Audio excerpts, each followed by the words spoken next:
A chubby little guy accidentally rolled off his recliner and couldn't get back up. A robot gave him a push from behind, helping him climb up, but then he couldn't even flip himself over. It was the year 2805. Humans had been born and raised in recliners, completely losing the ability to stand or walk. After all, robots handled everything for them. It was hard to say whether this outcome was good or bad. Meanwhile, the robot Wally followed Eve all the way to a secure room, the captain's quarters. Something big was about to be announced. The Earth probe, that is, Eve, had finally brought back a result after all these years. The automated control system, Auto, reported that a small plant retrieved from Earth had been detected inside her. It was time to take action. Here's what had happened. 700 years earlier, to ensure survival, humanity decided to leave the garbage-choked Earth and begin life in space. The leader at the time made a decision: leave a group of robots on Earth to clean up the trash, with one condition: the ship could only return home if signs of life were found. Now, the moment had arrived. Otto carefully reached into Eve, preparing to open her storage compartment. The captain waited anxiously, eager to see the plant he had only heard about in legends. But Eve's compartment was empty. What happened?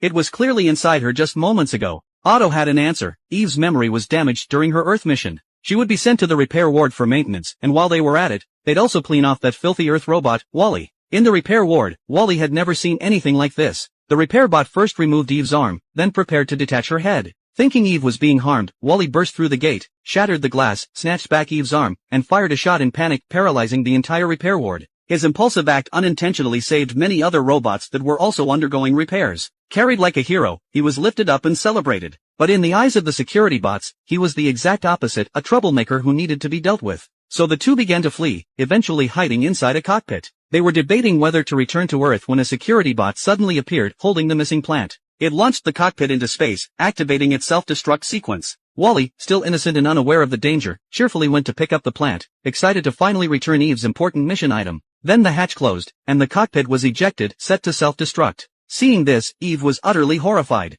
But against all odds, Wally wasn't dead. Not only had he survived, he had protected the plant. Holding a fire extinguisher, he danced with Eve in a zero-gravity ballet. Overjoyed, Eve gave him a quick kiss. Together, they brought the plant to the central control room. The excitement was too much for the chubby captain, who was now more than ready to go home. The captain equipped Eve with a video transmission device to scan Earth's current state, but the figure that appeared on the screen was Wally.